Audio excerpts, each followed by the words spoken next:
Salut à toi qui veux reprendre le contrôle de ta vie, ici c'est Zen Renard et dans cette vidéo je voulais te parler de soucis au fait, de cette manière de se faire du souci constamment. Donc se faire du souci, se préoccuper, qu'est-ce que c'est? Et finalement, se faire du souci, il faut que tu te rends compte que c'est le précurseur de l'anxiété, de l'angoisse. Parce que l'angoisse et l'anxiété, surtout l'anxiété, hein, l'anxiété c'est plus chronique. L'angoisse, ça peut être plutôt dans des crises, des pics plus, où va y avoir des mouvements ou des altérations physiques. Et donc l'anxiété, c'est l'habitude de se faire du souci. Je t'ai déjà expliqué plein de fois dans les vidéos que tu deviens bon dans ce que tu pratiques. Il y a encore quelques jours, j'expliquais à une cliente que, et c'est l'image que j'utilise tout le temps, il y a des gens qui me disent « oui, mais j'arrive pas à me sortir de ci, j'arrive pas à me sortir de ça », mais je leur explique ce qui se passe, c'est que ça fait 5, 10, 15 ans que vous faites ça toute la journée. Ou plusieurs fois par jour. Et si on mettait bout à bout toutes les fois que vous avez pratiqué ce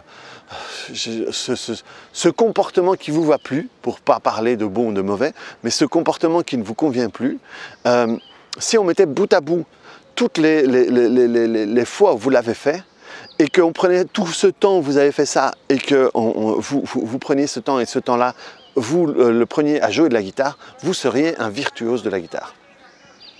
Et c'est vrai, c'est qu'on ne se rend pas compte les heures et les heures et les heures qu'on va passer à faire ce genre de choses.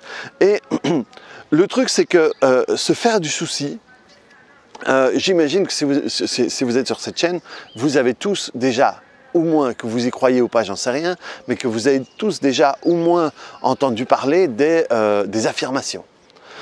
Et que le fait de se répéter quelque chose plusieurs fois en le croyant, en mettant de l'émotion, en visualisant machin et tout, eh bien ça va vous permettre de vous diriger vers ça et peut-être de le créer dans votre vie. Et se faire du souci, c'est comme si tu priais, c'est comme si tu œuvrais envers quelque chose que tu ne veux pas avoir dans ta vie. C'est pour ça que ça n'a pas de bon sens, comme disent les Canadiens, quoi. C'est vraiment, si à un moment tu crois aux affirmations, eh bien à un moment il y a juste le soleil qui se lève là, derrière la montagne, donc je vais la voir dans la tronche dans pas longtemps. Et ça veut dire que si tu fais ça convenablement, il y a une possibilité que tu attires ce que tu ne veux pas avoir dans ta vie. Parce que généralement, se faire du souci, ça veut dire qu'on a tendance à penser à quelque chose qu'on n'aime pas, ou quelque chose qu'on ne veut pas, quelque chose qui nous, en tout cas, qui ne nous fait pas nous sentir vraiment super bien. Et quand tu t'intéresses aux affirmations, tu sais que si tu parviens à te sentir comme si tu avais déjà ce que tu voulais, eh bien, tu vas l'attirer encore plus. Et quand on a du souci, on se sent rarement bien. Rarement, ouais, j'ai du souci. Et donc c'est vraiment, tu te mets dans toutes les meilleures dispositions pour pouvoir te diriger vers quelque chose que tu ne veux pas. Et souvent, les gens qui ont du souci, souvent n'ont pas tendance à le faire vers quelque chose qu'ils veulent.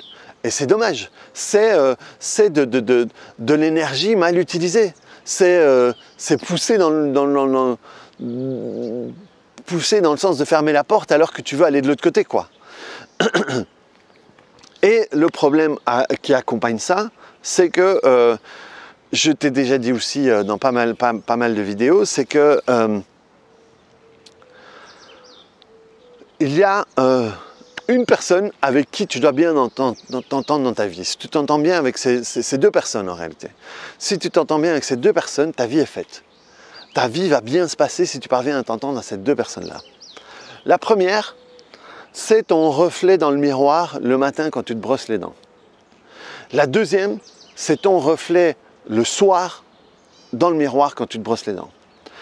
Ça veut dire quoi? Ça veut dire que tu as besoin de te brosser les dents au moins 2 fois par jour et d'avoir un miroir.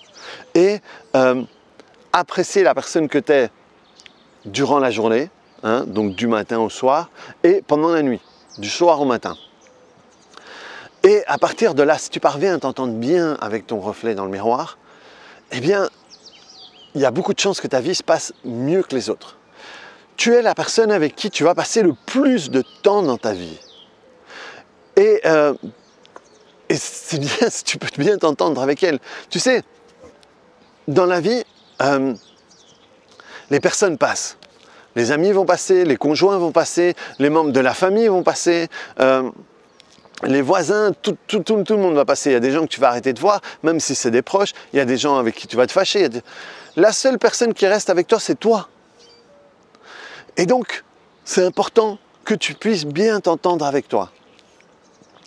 Et je suis incapable de t'expliquer pourquoi est-ce que c'est la partie la plus difficile.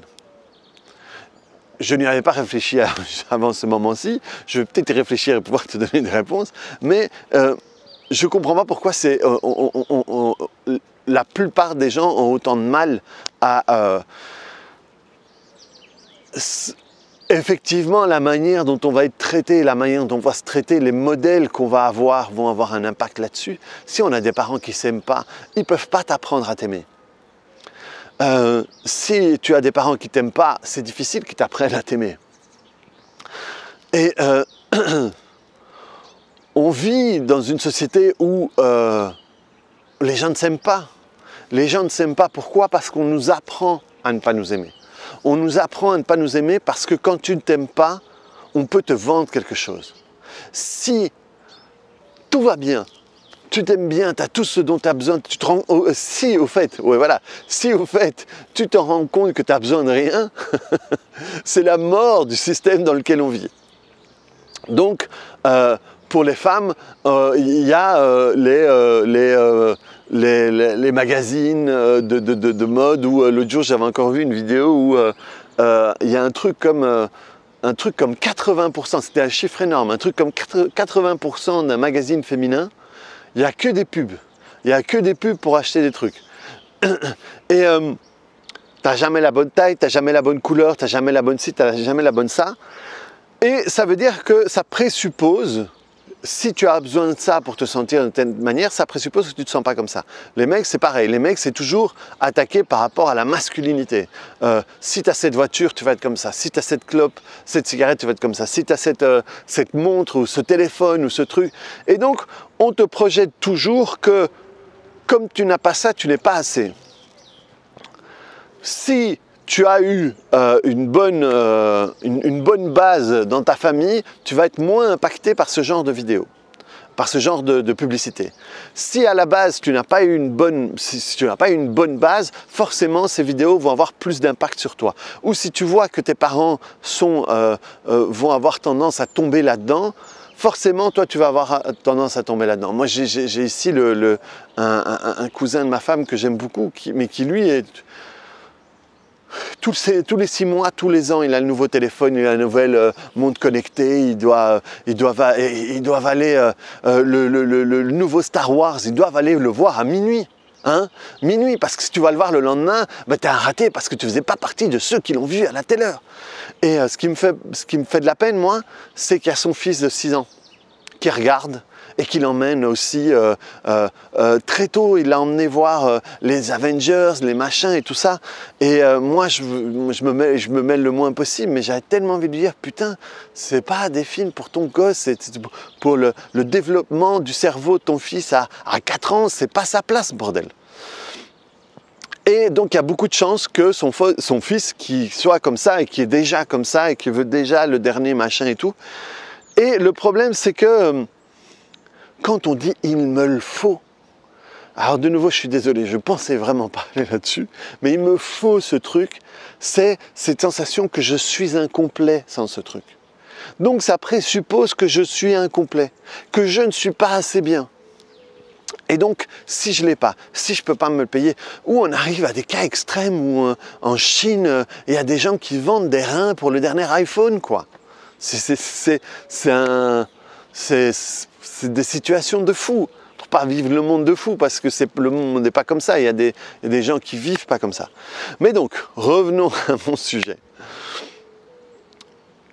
Le souci ne va pas t'aider à bien te sentir. Ensuite, je suis d'accord que c'est très facile de dire arrête de te faire du souci. Moi, je suis quelqu'un qui a énormément cogité et qui a encore ce moyen de fonctionnement. Je ne suis pas encore parvenu à décrocher ce moyen de fonctionnement. Donc, il faut que moi, j'œuvre pour sortir de là quand je suis dedans.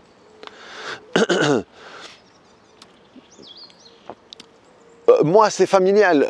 Nous, il y a quelques vidéos où dans une vidéo qui suit, je t'ai parlé des noms de famille et de tout ça. Et moi, dans ma famille, d'une certaine manière, on était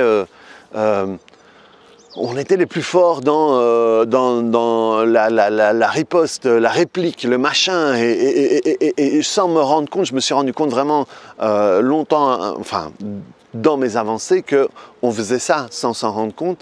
Et donc, je cogitais beaucoup.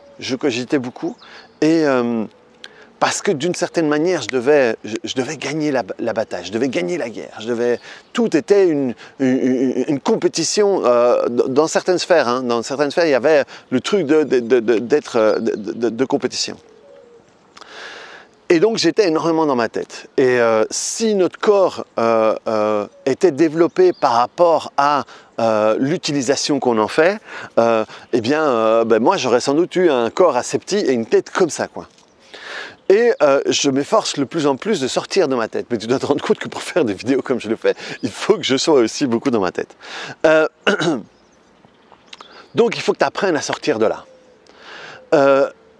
Je vais te donner 3 techniques pour sortir de là. La première, c'est sortir de la position et la respiration que tu vas prendre là-dedans. Ça veut dire que tu vas te rendre compte que quand tu vas être en train de te faire du souci, le premier pas, c'est de te rendre compte que tu te fais du souci. Okay? Ah merde, ça y est, je suis dedans. Je suis dans cette phase. Et alors, c'est important d'essayer à à ce moment-là, hein, entre guillemets, de sortir de toi et de t'observer. Ok, je me rends compte que quand j'ai du souci, moi c'est ça. C'est le fait de froncer les sourcils. Et je me suis rendu compte quand, tout d'un coup, ma femme, quand on a commencé à être ensemble, après quelques temps, à un moment, je sentais des doigts qui venaient et qui écartaient mes sourcils. Et c'est à ce moment-là que je me suis rendu compte à quel point je fronçais beaucoup les sourcils. Et moi, j'ai vraiment à un moment une ride qui part comme ça, quoi. Tellement que dans ma vie, j'ai froncé les sourcils. Pas pour être fâché, mais parce que c'est comme ça que je mets quand je suis en train de réfléchir. Et donc, tu vas te rendre compte que ça va être une position, ça va être comme une position, ça va être, il va y avoir ça. Eh bien, moi, je me rends compte que dès que je fais comme ça, dans ces moments-là, j'ai tout le reste qui change. J'ai tout le reste. Je ne peux pas être, je ne peux pas être dans le même état si cette partie-là chez moi, hein, au lieu d'être comme ça, elle est comme ça. Si cette partie-là est comme ça, je ne peux pas me mettre dans le même souci. Donc, c'est de changer la position. Si tu peux accompagner ça d'un changement de respiration, tu vas te rendre compte que quelques secondes après, tu ne vas plus être dans le même état d'esprit. Ensuite, il y a carrément changer ton cardio même, j'allais dire. Ça veut dire que tu vas te rendre compte que quand tu vas être comme ça, tu vas avoir une respiration plutôt courte. Tu vas être dans un truc superficiel parce que tu as tout le reste qui est là, qui est en action, quoi.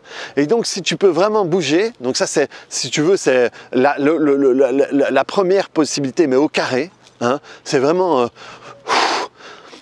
une grande respiration, un gros mouvement, des jumping jacks, des courses, des machins, et tu sors vraiment de cet état-là. Et à ce moment-là, tu peux faire des respirations, et des respirations toniques, la respiration de Wim Hof. Alors, comment est-ce que c'est la respiration? Il y a longtemps que je l'ai plus faite, mais tu peux regarder sur Internet, Wim Hof, là c'est W-I-M-H-O-F, on l'appelle Iceman.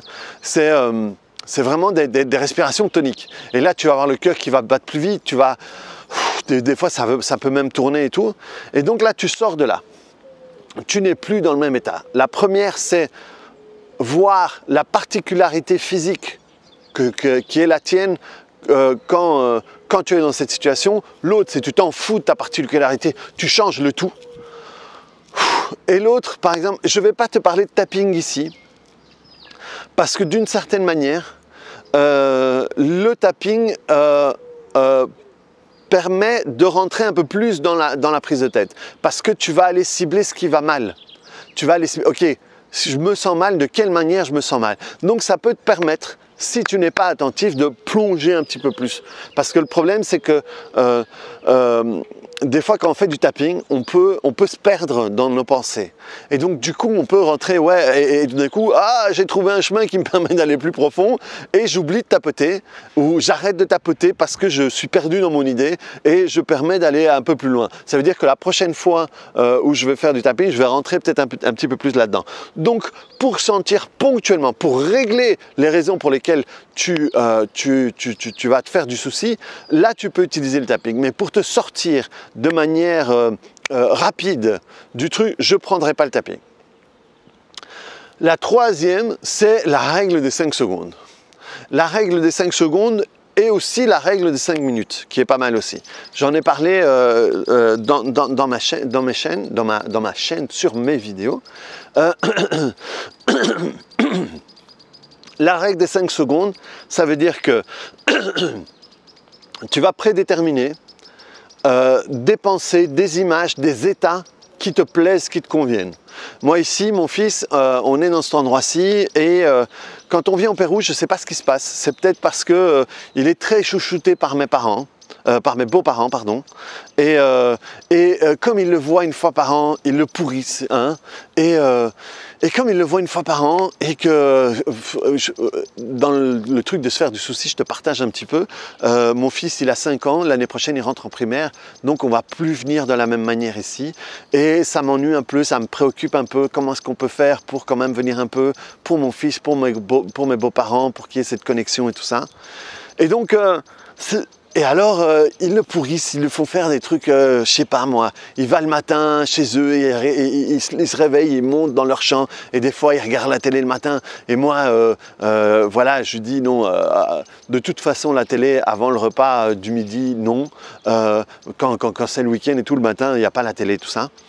Et là, il a la télé, ils sortent, ils lui achètent un truc, ils lui font un peu tous ses caprices, et voilà, ça fait partie du jeu, quoi. Ce serait injuste de les emmerder, de leur dire qu'ils doivent éduquer mon fils, c'est à moi de l'éduquer. Et donc, du coup, lui, des fois, il est un peu plus... il va peut-être un peu avoir un comportement. Et c'est ok, voilà, c'est ok, c'est une partie. On va rentrer en Belgique, ça va se rééquilibrer. Et puis voilà, quoi. Mais donc, je dois parfois l'aider un petit peu plus à sortir d'un état qui peut être un peu plus chouinant par moment. Et alors je vais expliquer, ici on est à un endroit qu'il aime venir, et donc ici c'est pas la place de Monsieur Grognon, quoi, ou de Monsieur Tristounet. Mais donc ce que je fais ici, le premier jour qui est arrivé, il dit moi j'aime bien venir ici, moi je veux vivre ici, et alors il a mangé un hamburger, c'est le meilleur hamburger que j'ai mangé toute ma vie, ouais, il était là à table, ouais, j'adore, machin et tout.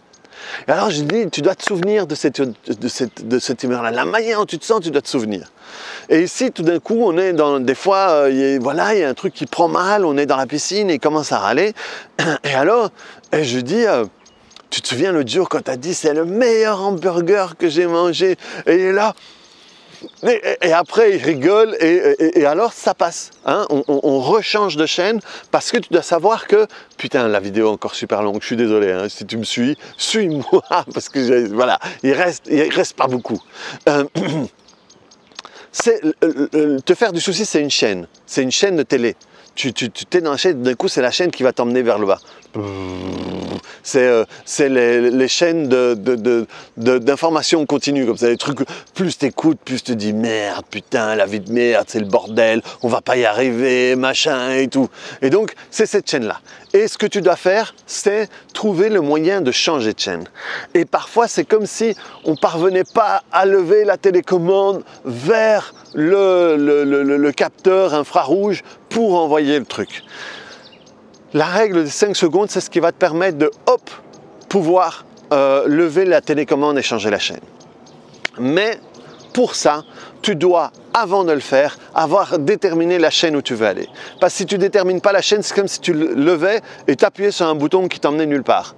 À un moment, tu restes là, ou tu restes dans le vide, et donc tu reviens vers la chaîne où il y avait quelque chose. Et donc, quand tu dis 5, 4, 3, 2, 1, tu reviens sur le cortex préfrontal. Quand tu es en train de faire du souci, tu es dans la roue du hamster. Tu es occupé, ça tourne, ça tourne. Et cette partie-là du cerveau, c'est pas la partie du cerveau où il y a la possibilité de choisir. Le choix se passe dans le cortex préfrontal. Et donc, le fait de dire 5, 4, 3, 2, 1, ça te fait réfléchir d'une manière. Plus que 1, 2, 3, 4, 5. Si tu dis 1, 2, 3, 4, 5, tu auras tendance à dire 6, 7, 8, 9, 10. Parce que c'est un truc automatique. 5, 4, 3, 2, 1, ça te fait réfléchir de la même manière que 23 plus 32 te fait plus réfléchir que 6 x 6. 6 x 6, tu n'as pas besoin de réfléchir, tu sais que c'est 36, tu l'as mémorisé. 23 plus 32, tu dois penser. Et donc tu reviens ici. Et le cortex préfrontal, c'est l'endroit où tu peux choisir. Tu peux choisir de faire autre chose. Donc c'est ce qui te permet de dégommer la télécommande, la zapette pour les Français. Et donc, 5, 4, 3, 2, 1, poum, et tu changes, et toi, tu vas vers ta pensée positive. Tu vas vers le truc qui te fait marrer. Ça peut être une action, ça peut être 5, 4, 3, 2, 1, et tu fais une des deux autres possibilités que je t'ai dites. Mais tu dois savoir que 5, 4, 3, 2, 1, c'est pas juste le fait de dire 5, 4, 3, 2, 1. Le fait de dire 5, 4, 3, 2, 1, ça te permet de lever la télécommande. Mais tu dois appuyer et aller vers la chaîne où tu veux aller. Ou sinon, ça ne marche pas. Quand j'avais fait les vidéos sur la règle des 5 secondes, tu peux aller voir, hein, les règles de 5 secondes, j'ai 2-3 vidéos dessus et j'en referai sans doute une autre bientôt. Et j'ai une fois quelqu'un qui m'a dit « Ouais, moi j'ai essayé, ça ne marche pas. » Mais c'est vrai que si tu dis 5, 4, 3, 2, 1, ben non, il n'y a rien qui change. C'est pas ça, c'est pas de la magie, c'est pas abracadabra et ça change. C'est juste 5, 4, 3, 2, 1 te permet, ok, je m'en vais. C'est juste ça qui te permet de faire. C'est juste, ça te permet de changer l'endroit du cerveau que tu utilises et le faire. Ça veut dire si j'ai du mal à avancer dans un truc, je me dis ok, j'ai du mal à avancer dans le truc, je sens que... La première étape, c'est quoi? La première étape, c'est prendre le numéro et téléphoner à ces 3 personnes pour voir si elles peuvent m'aider avec ce truc. Ok, 5, 4, 3, 2, 1, je prends le téléphone et je le fais. Je m'oblige à le faire. C'est juste ça. C'est juste, ça me sort de cette torpeur dans laquelle je suis et je dois prendre une action. 5, 4, 3, 2, 1, allez, j'y vais, je le fais. Je le fais, je réfléchis pas, c'est bien, c'est pas bien, c'est parce que généralement, ouais, mais à cette heure-ci, peut-être qu'ils sont occupés, peut-être que c'est la fin de journée, peut-être que je vais les déranger. 5, 4, 3, 2, 1, je le prends, je m'en fous. Et je le fais. Donc voilà. Sors de ces soucis, sors de ce qui va alimenter un truc vers quoi tu ne veux pas aller. Parce que si tu restes là-dedans, tu vas devenir bon là-dedans, tu vas devenir bon dans la manière de devenir anxieux et dans les moments de stress importants, tu vas pouvoir commencer à faire des crises d'angoisse. Et ça, c'est vraiment pas un endroit où tu veux aller. Donc, reprends le contrôle de ta vie, reprends le contrôle sur tes soucis, clique sur le bouton j'aime et on se voit sur d'autres vidéos. Allez, salut! Je te promets, j'essaierai de faire plus court, mais m'en veux pas. À plus, ciao!